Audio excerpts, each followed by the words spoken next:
Hello students, once again I welcome to all of you in this fantastic channel of mathematics, Maths Vihar।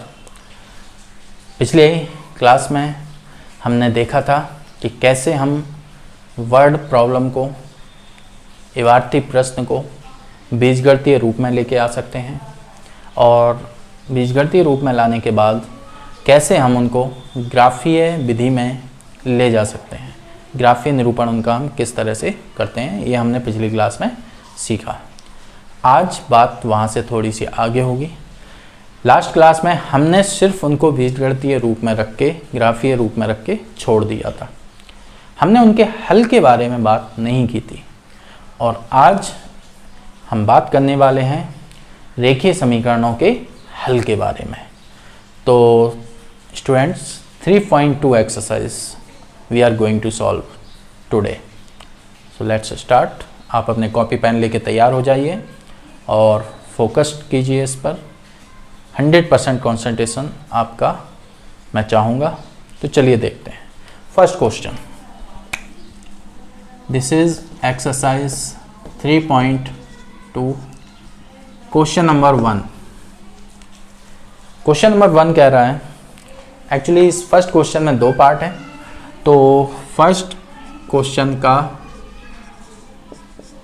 First part, कक्षा 10 के, आप देख सकते हैं screen पर आपके सामने है, कक्षा 10 के 10 विद्यार्थियों ने एक गणित की पहेली प्रतियोगिता में भाग लिया।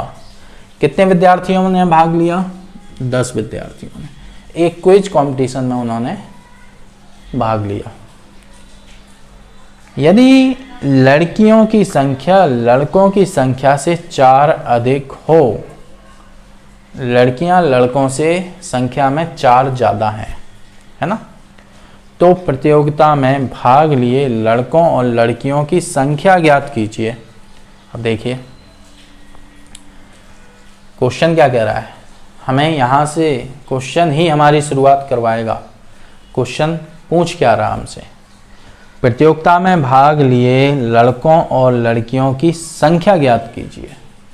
हम यहीं से अपनी शुरुआत करेंगे। उन्होंने हमसे पूछा है कि कितने लड़के और कितनी लड़कियां उस कंपटीशन में भाग लिए।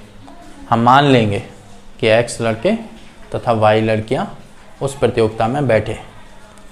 तो यहाँ पे हम लिखेंगे माना लड़कों की संख्या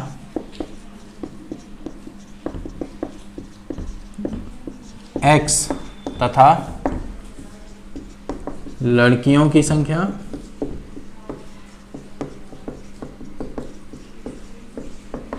Y है। हमने मान लिया कि उस कंपटीशन में X लड़के और Y लड़कियां बैठी थी, ठीक है। अब टोटल कितने लोग बैठे थे? 10। पहली लाइन पढ़िए क्वेश्चन की, कक्षा 10 के 10 विद्यार्थियों ने एक गणित की पहेली प्रतियोगिता में भाग लिया। तो कुल कितने थे? 10। अब कुल में तो लड़के और लड़कियां ही होंगे ना, लड़के लड़कियां मिला के टोटल आ जाएगा हमारा। तो सबसे पहला समीकरण तो हमारा यही बन गया, x + y बराबर 10। उसके बाद क्वेश्चन ये भी कह रहा है कि लड़कियों की संख्या लड़कों की संख्या से 4 अधिक है ना। मतलब क्या हुआ? मतलब ये हुआ कि लड़कियां लड़कों से ज़्यादा आगे रहती हैं किसी भी कंपटीशन में प्रतिभाग करने के लिए। लड़के तो डर जाते, दुबक जाते, छुप जाते, है ना। तो इसका मतलब है लड़कियां ज़्यादा मेहनत करती हैं। It is fact. जहाँ तक आजकल के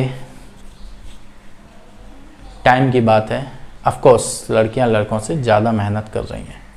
लड़कों को मैं डिमोटिवेट नहीं कर रहा हूँ, बट आप लोगों को मेहनत करने की ज़रूरत है, राइट। लड़कियों की संख्या लड़कों से कितनी अधिक है? 4। लेकिन हम क्या करना चाहते हैं? हम लड़कियों और लड़कों की संख्या को बराबर करके लिखना चाहते हैं। अब देखिए 2 चीज़ें हैं, एक छोटी है एक बड़ी है। आप उन्हें बराबर करना चाहते हैं, सिंपल सी बात है। जो छोटा है उसको आपको बढ़ाना पड़ेगा, और कितने से बढ़ाना पड़ेगा? जितना से वो छोटा है, जितना उनमें अंतर है। तो यहाँ पे x छोटा है, x मतलब लड़कों की संख्या, वो कम है, इसको बढ़ाना पड़ेगा। कितना? 4, क्योंकि लड़के कितने कम है? 4 कम है। उनको हमने बढ़ा दिया, मतलब +4 कर दिया। अब ये संख्या लड़कियों की संख्या के ठीक बराबर हो जाएगी, y बराबर x + 4। This is our second equation. आप देखिए, जब भी इस तरह के समीकरणों को हल करने की बात होगी तो वहाँ पर इस तरह की सिचुएशंस वो देंगे, इस तरह की शर्तें देंगे जिससे आपको 2 समीकरणों की प्राप्ति हो जाए। क्यों? क्योंकि यहाँ पर x और y 2 अज्ञात राशियाँ हैं, और 2 अज्ञात राशियों को ज्ञात करने के लिए वी रिक्वायर्ड 2 इक्वेशंस, हमें 2 समीकरणों की आवश्यकता होती है। तो ये हैं वो 2 समीकरण। तो जो हमारा क्वेश्चन था उसे हम बीजगणितीय रूप में लेके आए। अब इसको हल करना है, लेकिन हल किस मेथड से करना है? ग्राफिकल मेथड से, ग्राफीय विधि से हमें हल करना है। सबसे पहले हम क्या करेंगे? हम इस समीकरण को कार्तीय तल पर, यानी कि इसका ग्राफ बनाएंगे। ठीक है, तो मैं थोड़ा इसको हटा दूं।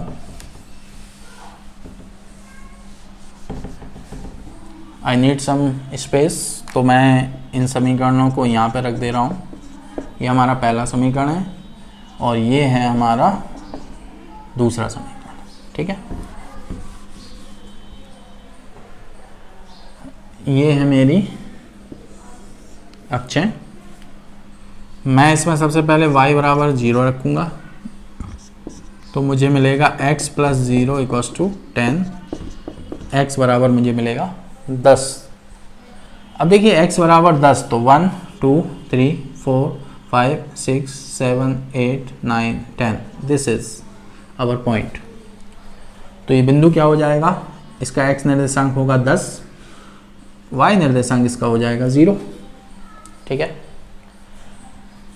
अब मैं एक पॉइंट आ गया। अब मैं इसी में x बराबर 0 रख दूंगा, इसी समीकरण में x बराबर 0 रख देंगे, तो ये क्या बन जाएगा? 0 + y 10, y बराबर, अब देखिए मुझे क्या मिला? y बराबर 10 मिला।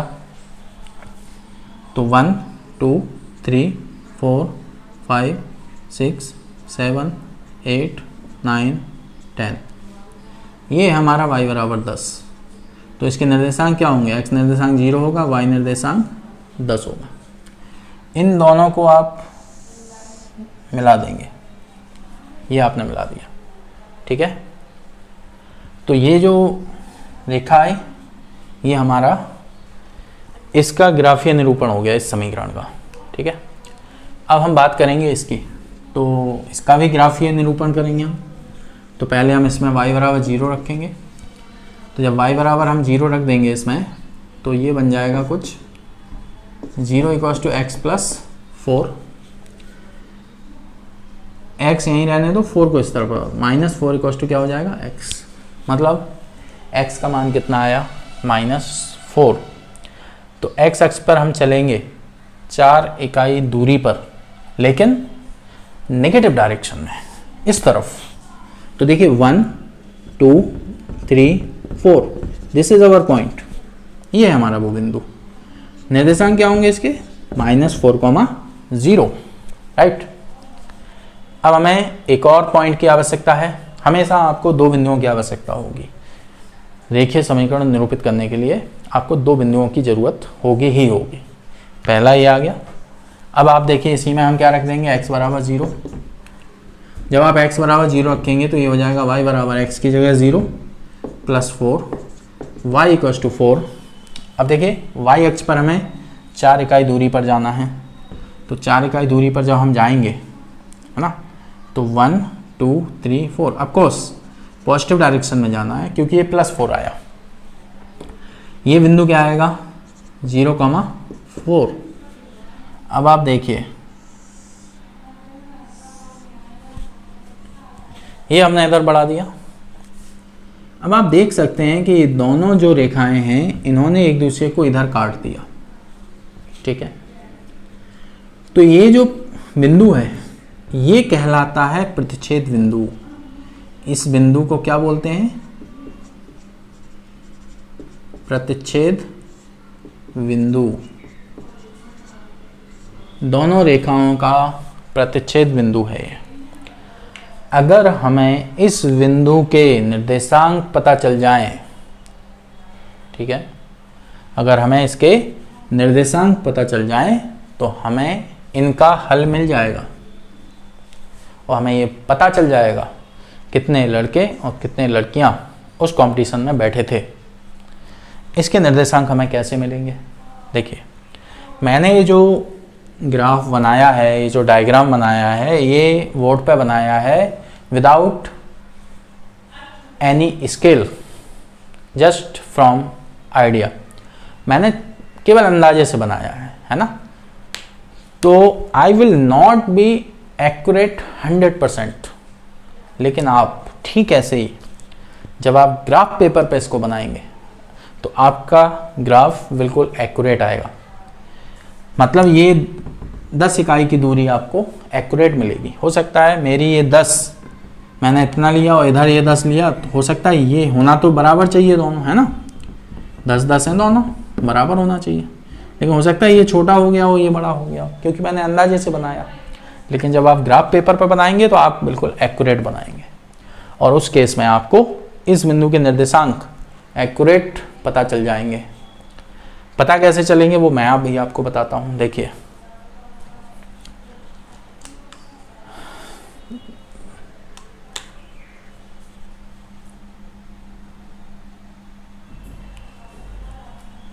आप इस पॉइंट से ऐसे करके एक्स अक्ष पर लंब डाल दीजिए, ठीक है, एक्स अक्ष पर आ जाइए। ये पॉइंट कहाँ ले आया आपको? देखिए 1 2 3 4। अब यहाँ पर 4 पॉइंट समथिंग 4.5 के आसपास आया। लेकिन जब आप ग्राफ पेपर पर बनाएंगे, मैं आपको बता देता हूँ ये कितना आने वाला है। मैं यहाँ से y का मान यहाँ रख दूँ, x + 4 = 10, 4 इस तरफ जाएगा 6, x = 3, यानी कि ये पॉइंट यहाँ आएगा। आप देख लेना बना के ग्राफ पेपर पे। तो ये एक्चुअली मेरा डायग्राम एक्यूरेट नहीं है, मैं पहले ही कह चुका हूँ आपसे, है, हो ही नहीं सकता एक्यूरेट। लेकिन जब आप ग्राफ पेपर पर बनाएंगे तो आपका बिल्कुल एक्यूरेट बनेगा। और फिर जब आप ऐसे लंब डालेंगे ना, तो आपका तीसरे पॉइंट पर ही आएगा वो लंब, जो कि अभी 4.5 पे आ रहा है, ठीक है। और ऐसे y के लिए जब आप देखेंगे तो y के लिए वो 7वां पॉइंट आएगा। देखिए, अब y के कैसे पता करेंगे? y अक्ष पर लंब डाल दो, यहाँ से ऐसे, ये ऐसे आ जाएगा, ठीक है। तो आप देख सकते हैं 1 2 3 4 5 6 7, ये देखिए आप, ये बिल्कुल सही आया, हो जाता है। तो जब आप देखेंगे ग्राफ पेपर पे कि ये तीसरा पॉइंट आएगा आपका, और ये आप देखेंगे कि 7वां पॉइंट आएगा, मतलब इस बिंदु के जो निर्देशांक आएंगे वो आएंगे 3,7। ये मैं आपको दे रहा हूँ, आप इसी क्वेश्चन को ग्राफ पेपर पर बनाना, ठीक है। तो आपको जस्ट यही सॉल्यूशन मिलेगा। जब आप यहाँ से इस बिंदु के निर्देशांक देखेंगे, तो निर्देशांक हम कैसे देखते हैं?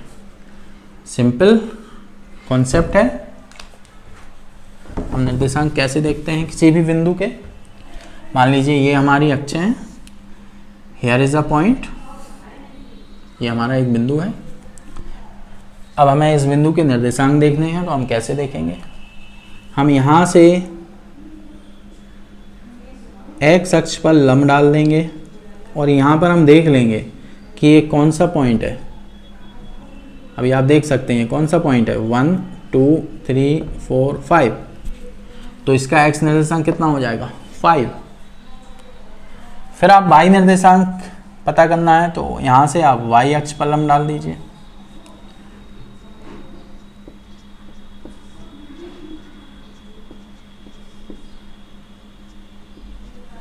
आप देख सकते हैं कि ये कहाँ आया, 7 पर आया, तो इसका y निर्देशांक क्या हो जाएगा, 7। और ये काम ग्राफ पेपर पर ही करेक्टली होता है, ठीक है। तो ये एक जस्ट आइडिया था कि हम कैसे ग्राफिकल मेथड अप्लाई करते हैं। सबसे पहले जो सिचुएशन होती है, जो क्वेश्चन होता है, यूजिंग दैट इंफॉर्मेशन हम सबसे पहले क्या करते हैं, बीजगणितीय रूप में लेके जाते हैं। फिर बीजगणितीय रूप के बाद हम उन्हें ग्राफिकल मेथड में लेके आते हैं। और ग्राफिकल मेथड में जब हम देखते हैं कि दोनों रेखाएं, आप देख सकते हैं मेरी पहली रेखा ये थी और दूसरी रेखा ये थी, फिर हम देखते हैं ये दोनों रेखाएं एक दूसरे को कहाँ काट रही हैं। जहाँ काटें वो प्रतिच्छेद बिंदु होता है, उस प्रतिच्छेद बिंदु के निर्देशांक हमें प्राप्त करने होते हैं। और जो निर्देशांक आते हैं, ठीक है, वही हमारा सॉल्यूशन होता है। प्रतिच्छेद बिंदु ही हमारा सॉल्यूशन है, वही हमारा हल है। तो इस क्वेश्चन में आप देख सकते हैं कि हमारा प्रतिच्छेद बिंदु आ रहा 3,7, राइट। इसका मतलब ये हुआ कि x बराबर 3 और y बराबर 7, अर्थात उस कंपटीशन में 3 लड़के और 7 लड़कियों ने भाग लिया। You can see that total number of candidates is 10, 3 + 7, कुल प्रतिभागी कितने हैं, 10। You can also see that total number of girls is 4 more than total number of boys. आप ये भी देख सकते हैं कि लड़कियों की संख्या लड़कों की तुलना में कितनी अधिक है, 4 अधिक है, राइट। यही 2 शर्तें थी, यही 2 कंडीशंस थी क्वेश्चन में। एक तो टोटल कितने लोगों ने भाग लिया, 10 लोगों ने। लड़कियां लड़कों से कितनी अधिक हैं, 4। 2 शर्तें थी, दोनों हमारे इस आंसर से सेटिस्फाइड हो रही हैं, अर्थात ये आंसर हमारा सही है। आप इसको चेक भी कर सकते हैं। So student, this is the method, ये वो तरीका है कि हम किस तरह से रेखीय समीकरणों को ग्राफीय विधि से हल कर सकते हैं। उसके लिए आपको दोनों समीकरणों के ग्राफ बनाने होंगे, जो कि रेखाओं के रूप में आपके सामने आएंगे। और फिर आप ये देखेंगे कि वो रेखाएं एक दूसरे को कहाँ प्रतिच्छेद कर रही हैं, अर्थात प्रतिच्छेद बिंदु ज्ञात करेंगे। प्रतिच्छेद बिंदु के फिर निर्देशांक ज्ञात करेंगे, वही निर्देशांक आपके हल होंगे। So students, this is the method you have to learn. आपको इसकी प्रैक्टिस करनी है और इस पर कमांड करनी है।